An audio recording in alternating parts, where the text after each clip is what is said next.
June 14, 1943. The USS Hermitage cut through the gray Atlantic swells, carrying cargo that didn't appear on any manifest. Below deck, in holds designed for freight, 847 Italian prisoners of war sat in the darkness, each man lost in his own private universe of fear and uncertainty. Among them was Private Giovanni Marchetti, a 23-year-old farmer's son from Abruzzo who hadn't held a rifle until Mussolini's conscription officers arrived at his village in 1941. Marchetti pressed his back against the cold steel bulkhead, feeling the ship's engines vibrate through his spine. Around him, whispered conversations created a low murmur that mixed with the mechanical groaning of the vessel. The talk was always the same, speculation about what awaited them in America, each rumor more terrifying than the last. "They'll work us to death in mines," said Corporal Enzo Baldini, a baker from Naples who still had shrapnel embedded in his shoulder from the Sicily campaign. "My cousin's friend heard they send prisoners to dig coal 20 hours a day." "Coal?" Another voice emerged from the shadows. "I heard they use us for medical experiments. Test new weapons on prisoners where nobody can see." Marchetti said nothing.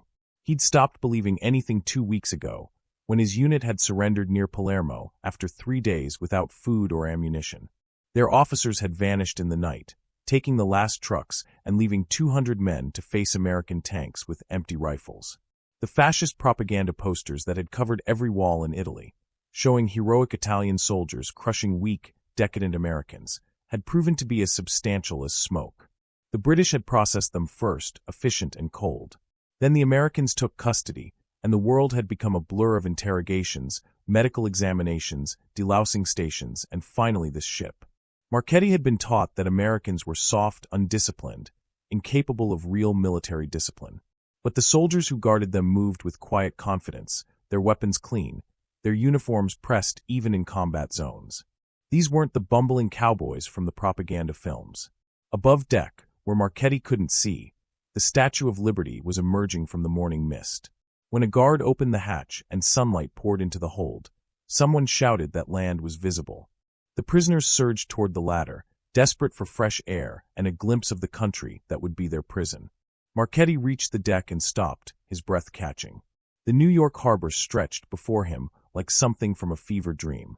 Buildings rose into the sky, not just tall, but impossibly tall, their tops disappearing into clouds. Ships of every description crowded the water, more vessels than existed in all of Italy's ports combined. And everywhere, there was movement, cranes lifting cargo, trucks rumbling along distant piers, aircraft droning overhead. "Madonna mia," Baldini whispered beside him. "How do you fight people who build this?" The question hung in the salt air, unanswered. They had been fighting these people. Their country, their cities, lay in ruins while America looked like it hadn't even noticed there was a war.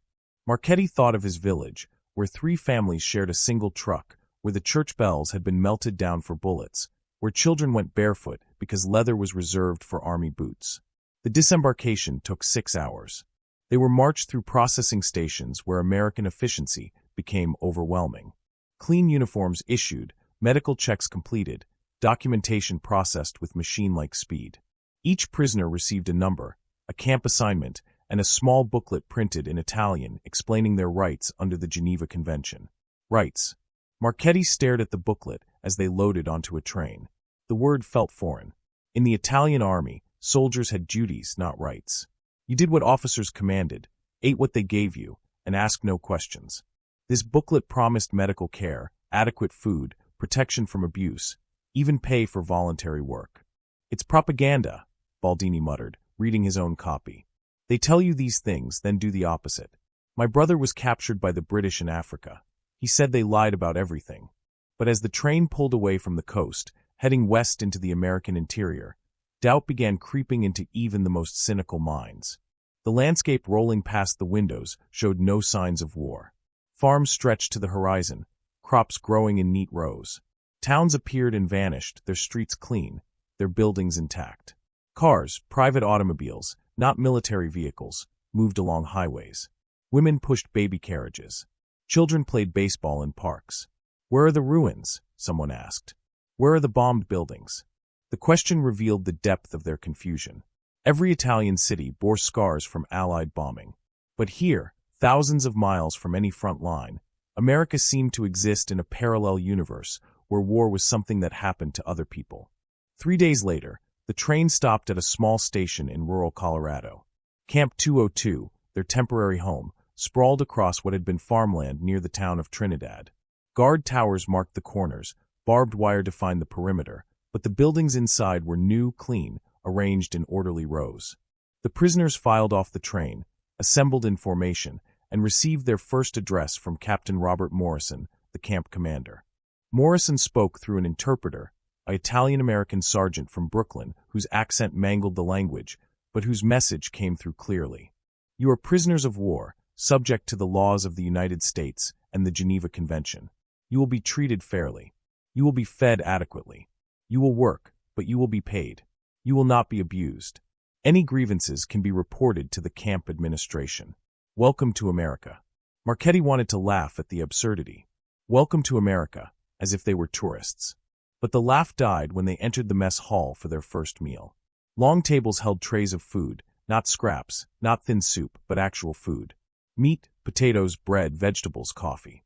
More food than Marchetti had seen in a single meal since before the war.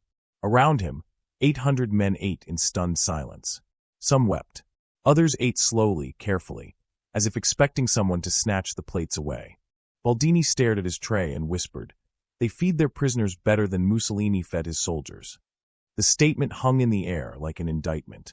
They had marched for Il Duce, fought for fascism, endured hunger and hardship because they'd been told sacrifice was noble. And here, in captivity, enemy hands served them better meals than their own government had provided in uniform. The camp routine established itself quickly. Morning roll call, work. Details, meals, evening recreation, lights out. But the work wasn't the brutal labor they'd expected.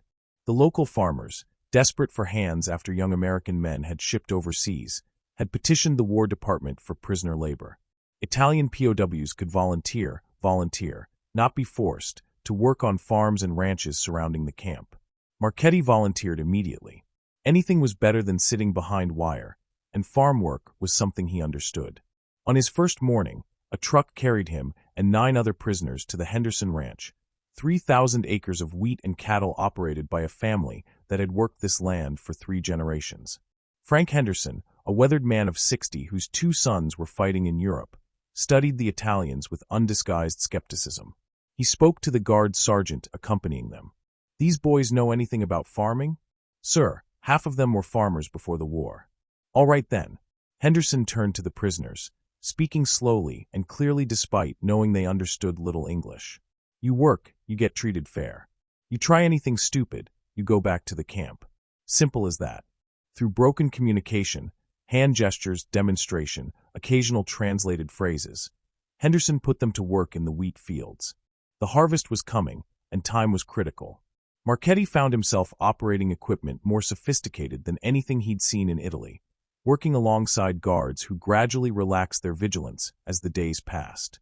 By the end of the first week, something unexpected had happened. The work was hard but familiar. The American sun felt like the Italian sun, and the wheat didn't care who harvested it. Henderson's wife, Martha, brought lunch to the fields each day, sandwiches, fruit, cold water in metal containers. She smiled at the prisoners, treating them not as enemies, but as workers deserving basic courtesy. On Saturday evening, Henderson approached the guard sergeant. "These boys worked hard all week. My wife's cooking Sunday dinner tomorrow. Big meal like we do after harvest. Seems wrong to send them back to camp food when they've earned better. Can 3 or 4 come to the house? Your boys can stand guard if needed." The sergeant considered. Regulations didn't explicitly forbid it, and Henderson was influential in the county. "I'll ask for volunteers who've behaved well." When the question was translated, every Italian hand went up. The sergeant selected Marchetti and 2 others, Baldini the baker and Private Antonio Russo, a quiet mechanic from Milan. Sunday morning, after Catholic Mass conducted by a visiting priest at the camp, they dressed in their cleanest uniforms and climbed into Henderson's truck with a sense of surreal unreality. The drive to the Henderson farmhouse took 20 minutes through rolling countryside that reminded Marchetti achingly of home. The house itself was modest by American standards. 2 stories, white clapboard siding, a covered porch, but to Italian prisoners accustomed to military barracks, it looked like a palazzo.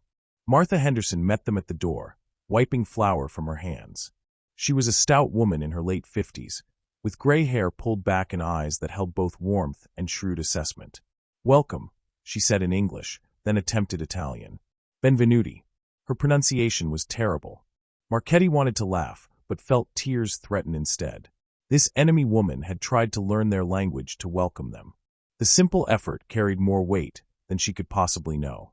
Inside, the house smelled of roasting meat and baking bread. The prisoners were shown to a washroom to clean up, then led to a dining room where a table was set with white cloth, china plates, and more silverware than Marchetti had ever seen at one meal. Frank Henderson sat at the head, Martha at the foot. Their teenage daughter, Sarah, too young to remember when these men's countrymen had been allies, helped her mother bring dishes from the kitchen. When everyone was seated, Henderson bowed his head. "Lord, we thank you for this food, for the harvest, for these men who've helped bring it in, and for the day when this war ends and all your children can sit at tables in peace. Amen." "Amen," the family responded. And after a moment of confusion, the Italian prisoners echoed it. "Amen." Then Martha began serving, and the world transformed. Roast chicken, golden and glistening. Mashed potatoes with butter melting into small pools. Green beans from the garden. Corn bread still warm from the oven. Gravy in a ceramic boat. Glasses of cold milk. Marchetti stared at his plate as Martha filled it, unable to process what was happening. This was Sunday dinner in enemy territory. These people weren't rich. Frank Henderson wore patched work pants, and the furniture showed years of use. This was simply how they ate, how they lived. The abundance wasn't special, it was normal. Baldini picked up his fork with trembling hands. "Signora," he said to Martha, then switched to broken English. "Why? Why this?" Martha looked to her husband, who shrugged and answered. "You worked hard. You're far from home. We're Christian people. Bible says to feed the hungry, doesn't specify which uniform they're wearing." The translator guard put it into Italian, and Marchetti watched Baldini's face crumble. The baker from Naples, who had survived combat and captivity with cynical humor intact, put his face in his hands and wept. Not from sadness, but from the shattering realization that everything they'd been told was a lie. Mussolini had promised them glory. He'd called America weak, decadent, lacking the martial spirit of fascism. He'd said Americans were mongrels, their country divided and dying. But here, in this farmhouse in Colorado, simple people who owed Italian prisoners nothing were sharing their Sunday table because it was the right thing to do. The meal lasted 2 hours. Frank Henderson talked about farming, the same problems Italian farmers faced, the same hopes for good weather and fair prices. Sarah, in halting attempts at communication, showed them photographs of her brothers in uniform, somewhere in Italy. The irony wasn't lost on anyone. "Maybe they'll meet Italian families as kind as you," Marchetti said through the translator, and Henderson nodded gravely. "I pray they do. I pray everyone remembers we're all human under the uniforms." When they prepared to leave, Martha packed leftover food in paper sacks for them to take back to camp. She hugged each prisoner, this enemy woman embracing enemy soldiers, and said Dio six benetica, God bless you, in her terrible Italian pronunciation. In the truck returning to camp, the 3 Italians sat in silence, each processing what had happened. Finally, Russo, the quiet mechanic, spoke. "My father said Americans had no culture, no respect for tradition, that they cared only for money and machines. Your father was wrong," Baldini said. "Or he was lied to, like all of us." Back at Camp 202, word of the Sunday dinner spread like fire through dry grass. Within days, other farmers began requesting prisoners for work details, and more invitations followed. Not from everyone. Some Americans couldn't separate prisoners from the enemy who was killing their boys, but enough that it became a regular occurrence. Italian POWs attending Sunday dinners, holiday meals, birthday celebrations. The psychological impact rippled through the camp. Men who had been indoctrinated in fascist ideology since childhood began questioning everything. If America was weak and decadent, how had it built this wealth? If Americans were cruel barbarians, why did they treat prisoners better than Italy treated its own soldiers? If fascism represented strength and honor, why had it led them to defeat and hunger while democratic capitalism produced abundance? Letters home, carefully censored by both American and eventually Italian authorities, began carrying subversive messages. "We are treated well here. Very well. Better than I can explain. Families in Italy, receiving these letters in villages where food was rationed and buildings lay in ruins, struggled to comprehend. Some accused their sons of collaboration, of being seduced by enemy propaganda. Others wondered if perhaps the propaganda had always come from Rome, not Washington. In August 1943, as Allied forces pushed into mainland Italy, Camp 202 received news that Mussolini had been deposed. The Italian prisoners gathered in the mess hall, listening to the translator read reports of the fascist Grand Council's vote, the king's action, the collapse of the regime they'd been raised to serve. Marchetti sat with his head in his hands, trying to feel something about Il Duce's fall. But all he could think about was Martha Henderson's kitchen, Frank's grace before dinner, the simple dignity of being treated as a human being rather than a political instrument. Fascism had promised glory and delivered only ash. America, which they'd been taught to despise, had offered them Sunday dinners when it could have offered only barbed wire and rations. By September, Italy had signed an armistice with the Allies. Technically, the prisoners were no longer enemies. But practically, the war continued with German occupation of northern Italy, civil war between partisans and fascists, and chaos that made repatriation impossible. The prisoners at Camp 202 remained in American custody, but their status shifted from enemy prisoners to Italian service units, co-belligerents who could work more freely. The change formalized what had already become reality.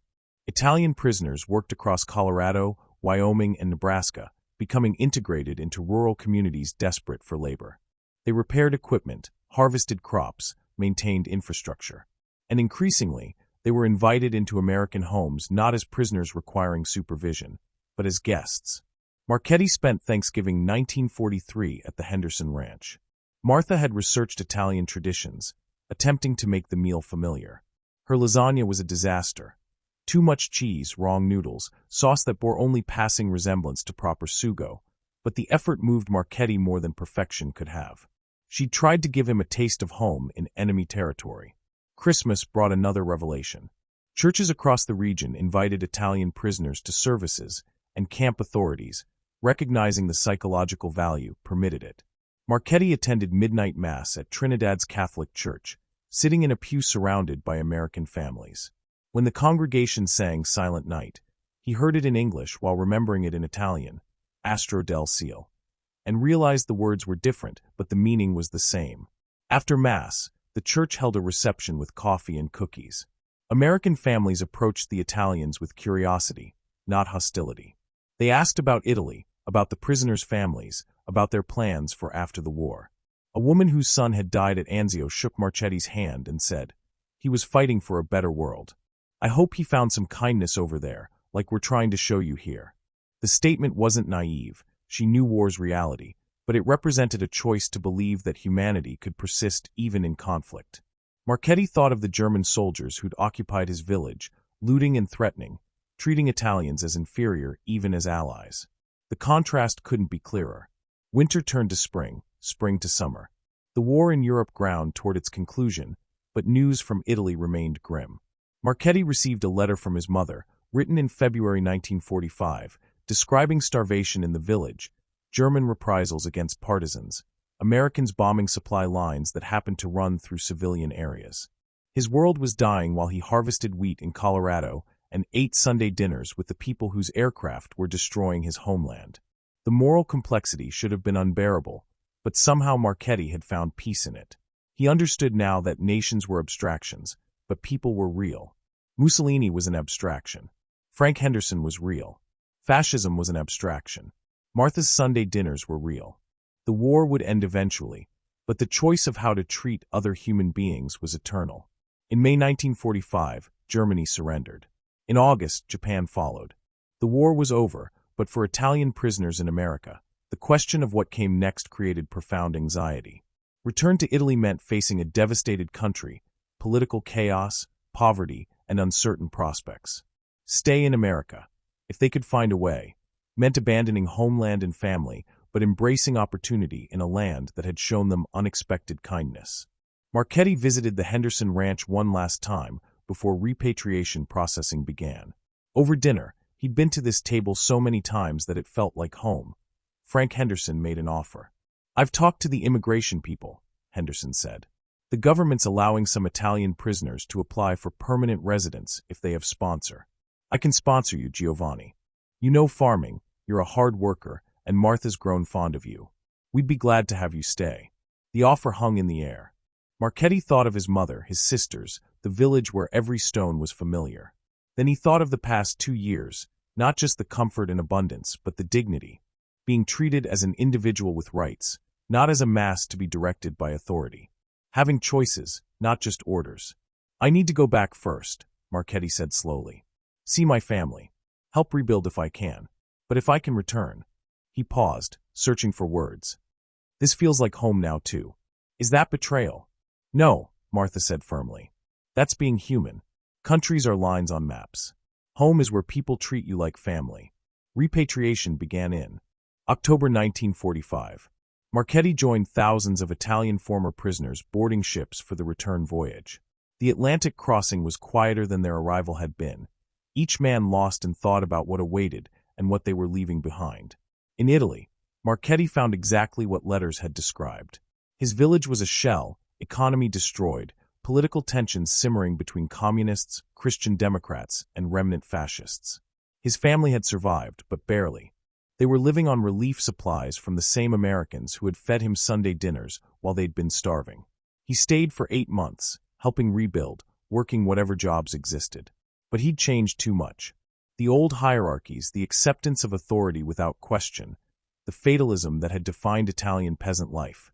It all felt suffocating after experiencing American openness. When his sister married a partisan fighter who spoke endlessly about revolutionary transformation, Marchetti realized he didn't want transformation. He wanted what he'd found in Colorado: simple human decency, opportunity based on work, and the radical idea that ordinary people could build good lives without ideology. In June 1946, Marchetti boarded another ship, this time as an immigrant with papers secured through Henderson's sponsorship.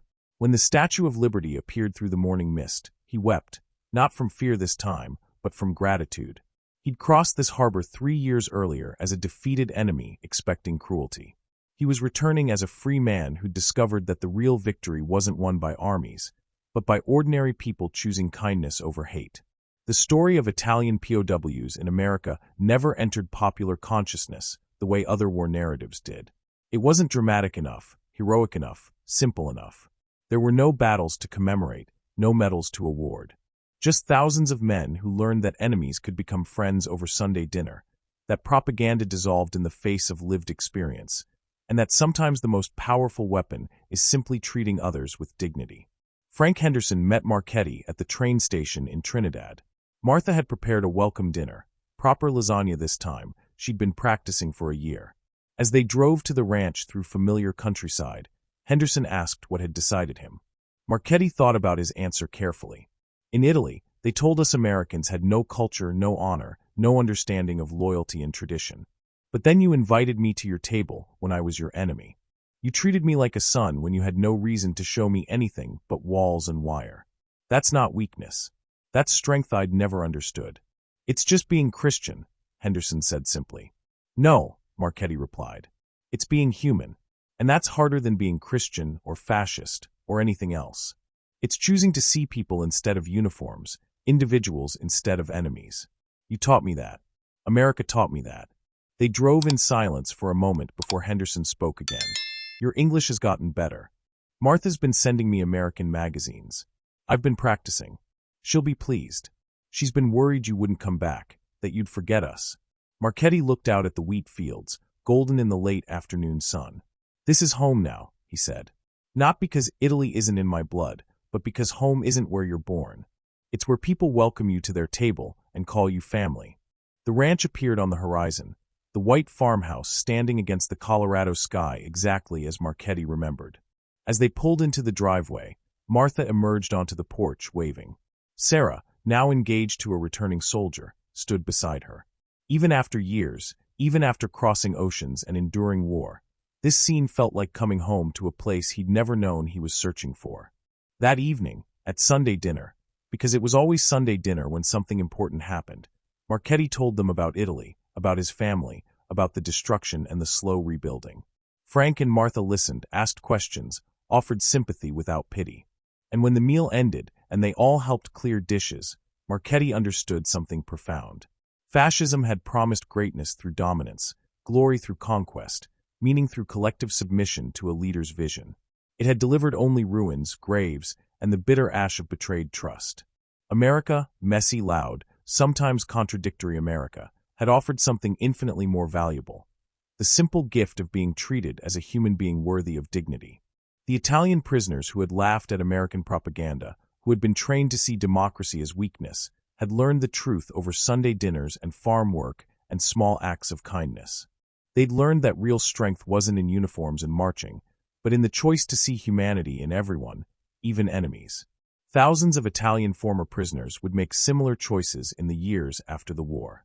Some returned to Italy with American wives, others brought Italian families to American towns. Still others remained in Europe, but carried the memory of those Sunday dinners like a talisman against cynicism. They'd been sent as prisoners and returned as witnesses to a truth that propaganda couldn't contain: that ordinary people, given the choice, will almost always choose kindness over cruelty.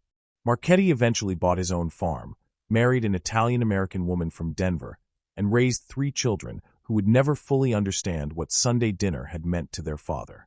He'd try to explain sometimes how a simple meal had shattered years of indoctrination, how being treated with dignity by enemies had been more powerful than any bullet.